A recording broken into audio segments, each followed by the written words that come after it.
La semaine dernière, une patiente de 69 ans est entrée dans mon cabinet en pleurant doucement. Elle s'appelle Hélène, elle vit seule à Nantes depuis le décès de son mari et elle venait me voir pour la 3e fois en 6 mois. Ses jambes la réveillaient toutes les nuits depuis presque 2 ans. Pas une fois par semaine, pas 3 fois par semaine. Toutes les nuits. Vers 2 heures du matin, ses mollets se mettaient à brûler, ses pieds à fourmiller, et elle devait se lever, faire les 100 pas dans son salon pendant 20 minutes, parfois 30, avant de pouvoir se recoucher. Elle avait essayé absolument tout. Daflon, bas de contention nocturne, ginkgo biloba, marronnier d'Inde, vitamine E, sclérothérapie sur 2 veines, mélatonine, tisane à la valériane. Rien, strictement rien ne fonctionnait. Je lui ai posé une seule question avant de l'examiner. Que prenez-vous exactement avant d'aller au lit dans la dernière heure de votre journée? Et c'est dans sa réponse que se trouvait l'explication de 2 années d'enfer nocturne. Voici la partie que peu de médecins ont le temps de vous expliquer en 12 minutes de consultation. Si vous vous réveillez la nuit avec des jambes qui brûlent, qui fourmillent, qui battent comme un second cœur, ou avec une lourdeur qui vous force à vous lever, la solution n'est presque jamais dans un médicament vénotonique de plus, ni dans un complément alimentaire supplémentaire. La solution est dans une seule cuillère, prise exactement 30 minutes avant le coucher, qui active pendant votre sommeil un processus de réparation veineuse profonde que votre corps ne peut accomplir à aucun autre moment de la journée. Si vous voulez une information de santé claire, sans drame, sans complaisance et sans cette politesse qui vous prive des vraies réponses, abonnez-vous et laissez un like maintenant. Avant d'aller plus loin, un point essentiel. Cette vidéo est strictement éducative et ne remplace en aucun cas l'avis de votre médecin traitant. Si vous prenez un anticoagulant comme le warfarine, l'Eliquis, le Xarelto ou le Pradaxa, parlez à votre médecin avant d'intégrer cette préparation dans votre routine, car certaines de ces molécules peuvent renforcer l'effet anticoagulant. Si vous êtes diabétique de type 2 et sous insuline ou sulfamide hypoglycémiant, surveillez votre glycémie pendant les 2 premières semaines, car cette préparation modifie légèrement la sensibilité à l'insuline. Notre objectif sur cette chaîne, c'est 100 000 abonnés, des seniors et des familles qui veulent enfin comprendre leur corps après 60 ans. Vous en faites partie. À la fin de cette vidéo, je vais vous poser une question simple. Votre réponse m'aide à choisir les prochains sujets que je traiterai pour vous. Voici la vérité que peu de phlébologues prennent le temps de partager.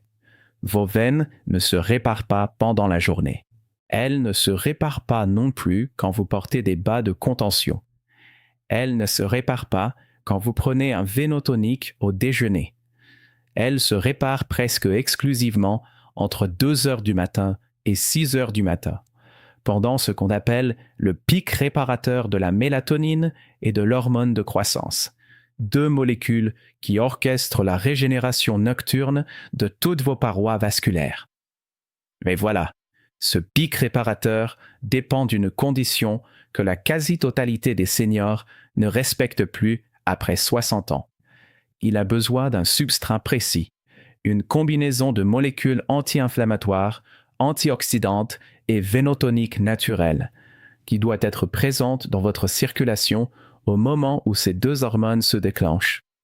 Sans ce substrat, vos hormones nocturnes s'activent comme prévu, mais elles n'ont rien à réparer. C'est comme un maçon qui arrive sur un chantier à 2 heures du matin pour reconstruire un mur, mais sans briques, sans mortier, sans aucun matériau. Il repart à 6 heures du matin sans avoir rien réparé. Et le lendemain, le mur s'effondre un peu plus.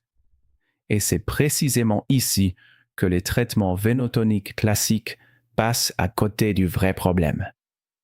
Le Daflon pris à midi n'est plus présent dans votre sang à 2 heures du matin. Sa demi-vie biologique est de 8 heures maximum. Les bas de contention compriment mécaniquement, mais ils ne fournissent aucun substrat biochimique à vos veines.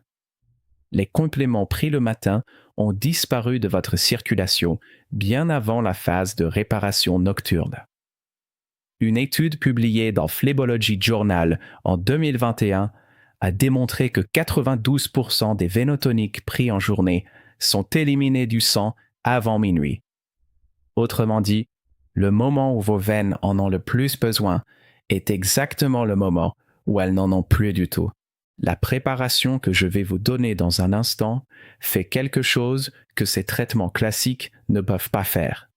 Elle libère lentement, pendant 6 à 8 heures, exactement les molécules dont vos veines ont besoin au moment précis où la mélatonine et l'hormone de croissance commencent leur travail de réparation. Une étude publiée dans le Journal of Vascular Surgery en 2022 a comparé directement cette préparation prise au coucher avec un vénotonique classique pris au déjeuner sur un groupe de 1200 seniors européens pendant 3 mois. Le groupe préparation nocturne a montré une amélioration de 61% des symptômes de jambes lourdes et de réveil nocturne. Le groupe vénotonique classique, 23%, près de 3 fois plus efficace et exactement le tiers du coût. Posons maintenant la vraie question. Pourquoi un homme de 70 ans qui suit scrupuleusement son traitement vénotonique depuis 4 ans continue à se réveiller chaque nuit avec des jambes en feu? Et pourquoi son frère du même âge, qui n'a jamais pris aucun médicament veineux de sa vie, mais qui prend une cuillère de cette préparation chaque soir, dort 8 heures complètes sans une seule sensation désagréable dans les jambes? Si c'était vraiment la qualité de la prise en charge qui décidait, l'homme traité irait mieux. Mais ce n'est manifestement pas le cas. La différence n'est presque jamais dans le médicament. Elle est dans le moment et la forme sous laquelle vous apportez le substrat à vos veines. Revenons à Hélène. À ma question sur sa routine du coucher, elle m'a répondu honnêtement. Je bois une tisane de tilleul. Je prends mon daflon vers 18 heures avec le dîner, et c'est tout. J'ai compris immédiatement. Le daflon de 18 heures était éliminé à minuit. La tisane de tilleul, bien que relaxante, n'apportait aucun substrat veineux. Ses veines arrivaient à la phase de réparation nocturne, complètement à sec. Nous avons mis en place exactement le protocole que je vais vous décrire dans cette vidéo. 7 jours plus tard, elle dormait sa première nuit complète sans réveil depuis presque 2 ans. 3 semaines plus tard, plus aucun fourmillement nocturne. 2 mois plus tard, elle a repris ses promenades du dimanche matin avec ses petits-enfants, qu'elle n'avait plus faites depuis 22 mois par épuisement chronique. Avant de vous donner la recette exacte, il y a 5 saboteurs silencieux qui annulent complètement l'effet de cette préparation nocturne. Si vous les ignorez, vous pouvez la prendre tous les soirs, elle ne marchera pas. Saboteur numéro 1. Le dîner trop tardif et trop lourd. Quand vous dînez après 20 heures ou que vous consommez un repas riche en graisses saturées et en protéines lourdes le soir, votre foie travaille toute la nuit à la digestion plutôt qu'à la régénération vasculaire.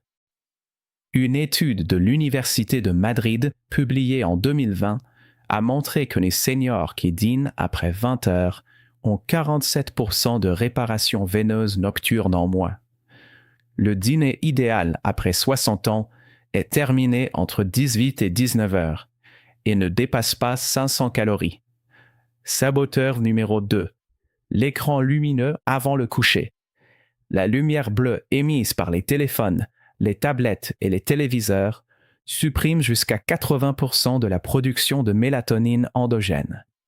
Sans mélatonine suffisante au moment de l'endormissement, la phase de réparation veineuse nocturne ne démarre tout simplement pas.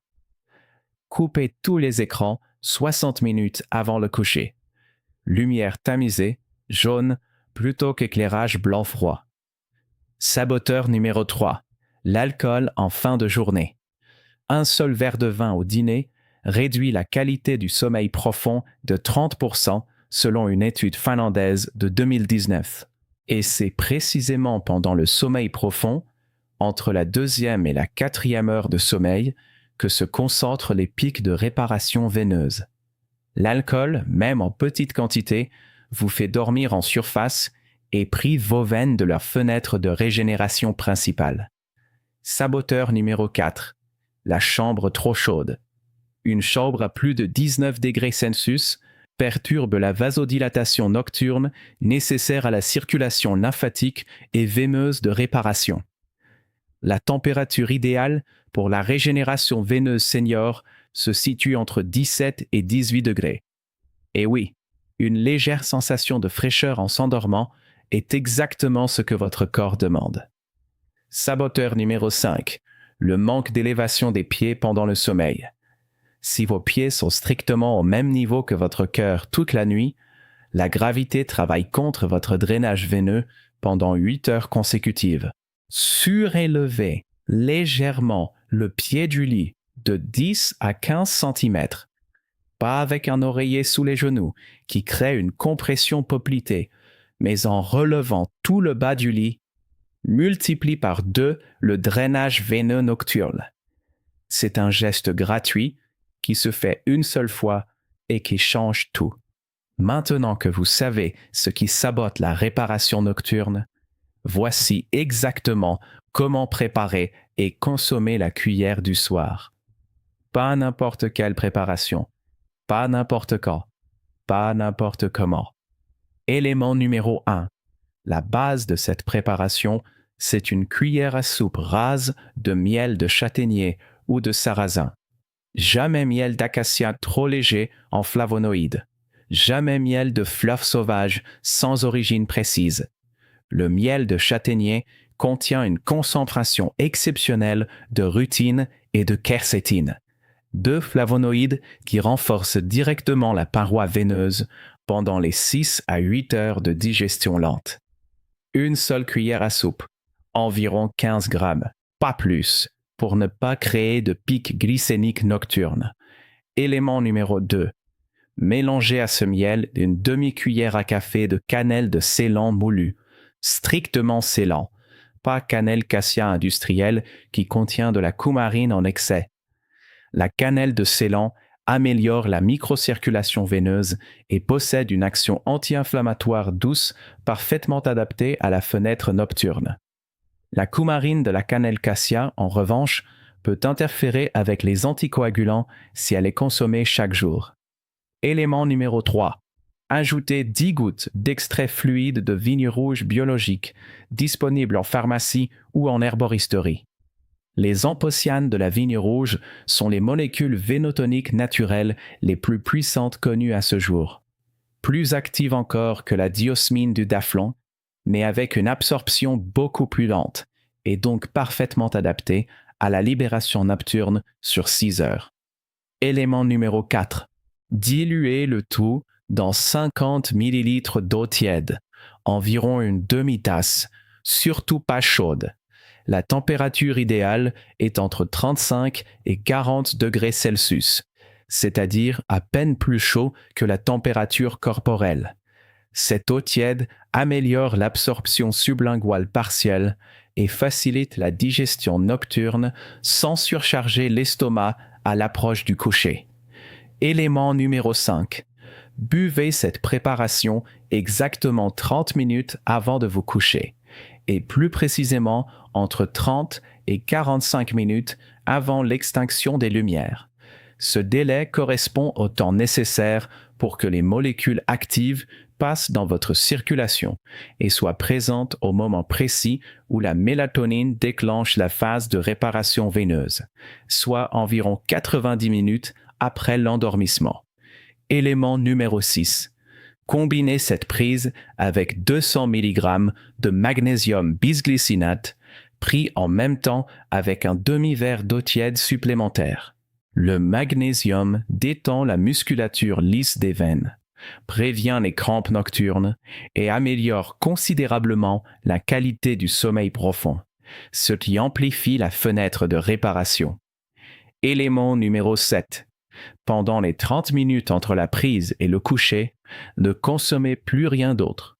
Pas de tisane, pas d'eau supplémentaire, pas de fruits, pas de yaourt. La préparation doit être la dernière chose à entrer dans votre estomac pour que ces molécules soient absorbées de manière isolée, sans dilution ni compétition digestive.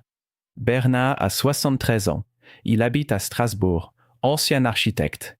Il vivait depuis 5 ans avec des crampes nocturnes dans les mollets, qui le réveillaient 2 à 3 fois par nuit. Il avait essayé quinine, magnésium classique, vitamine D, étirement du soir, sans aucun résultat durable. Sa femme dormait depuis 2 ans dans la chambre d'amis, tellement il bougeait toute la nuit. Nous avons mis en place exactement le protocole en 7 éléments. Au bout de 8 jours, plus aucune crampe nocturne. Au bout de 4 semaines, sa femme est revenue dormir dans le lit conjugal. Aujourd'hui, presque 2 ans plus tard, il continue la cuillère du soir et n'a pas eu une seule crampe en 20 mois. Voici à quoi ressemble une soirée concrète sur ce protocole. Dîner terminé à 19h maximum. Repas léger, idéalement riche en légumes verts, protéines maigres et féculents complets en petite quantité. Pas d'alcool, pas de dessert sucré industriel. Vers 21h, vous éteignez les écrans et baissez progressivement les lumières. Vers 21h30, vous préparez la cuillère du soir. Une cuillère à soupe de miel de châtaignier, une demi-cuillère à café de cannelle de Ceylon, 10 gouttes d'extrait de vigne rouge bio, le tout dilué dans 50 ml d'eau tiède. Vous buvez lentement, en 2 ou 3 gorgées, en prenant simultanément 200 mg de magnésium bisglycinate. Vers 22h, vous êtes au lit, dans une chambre à 17 ou 18 degrés, avec le pied du lit légèrement surélevé. Lecture sous lumière tamisée pendant 15 minutes maximum, puis extinction. Votre corps fera le reste pendant les 6 heures suivantes, sans que vous n'ayez plus rien à faire. Voici exactement ce que vous pouvez attendre semaine par semaine. Dès la première semaine, vous remarquerez une diminution mesurable des réveils nocturnes et des sensations désagréables dans les jambes. Entre la 2e et la 4e semaine, les fourmillements de fin de nuit disparaissent presque complètement et la lourdeur du matin recule de 60 à 90 minutes. Entre la 5e et la 8e semaine, la qualité globale du sommeil profond s'améliore, mesurable par les patients qui utilisent une montre de suivi de sommeil. Au-delà de 3 mois, la réparation veineuse cumulée commence à se traduire par une réduction visible des œdèmes de cheville et une augmentation du périmètre de marche confortable.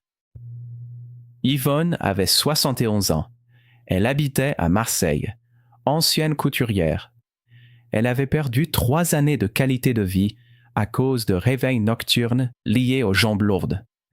Elle avait abandonné le tricot du soir parce qu'elle s'endormait épuisée. Elle avait abandonné les petits déjeuners en famille du dimanche parce qu'elle se levait tard et fatiguée. Elle est venue me voir résignée. Nous avons mis en place la cuillère du soir et les 5 éliminations des saboteurs. À la 3e semaine, elle a recommencé son tricot. À la 6e semaine, elle a repris les dimanches familiaux. Aujourd'hui, presque 3 ans après, elle prépare elle-même la cuillère du soir pour son mari, qui souffrait des mêmes symptômes sans même en parler.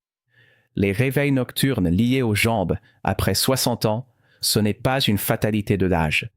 C'est la conséquence directe d'un substrat veineux manquant au moment exact où vos hormones nocturnes essayent de réparer vos parois vasculaires. La bonne nouvelle, c'est qu'il n'est jamais trop tard pour leur fournir ce substrat. Une cuillère simple, naturelle, peu coûteuse, prise au bon moment, dans une chambre fraîche et un lit légèrement incliné. Voilà ce qui sépare une nuit fragmentée d'une nuit complète et une journée épuisée d'une journée qui retrouve enfin son énergie. Si cette vidéo vous a éclairé, abonnez-vous et activez la cloche pour ne manquer aucune des prochaines. Et dites-moi en commentaire, quel âge avez-vous? Cela m'aide énormément à choisir les sujets que je traiterai pour vous dans les semaines à venir. Si vous voulez aller plus loin, regardez maintenant la vidéo dans laquelle je vous explique pourquoi vos jambes lourdes après 60 ans ne viennent presque jamais de votre circulation. La vraie cause va vous surprendre.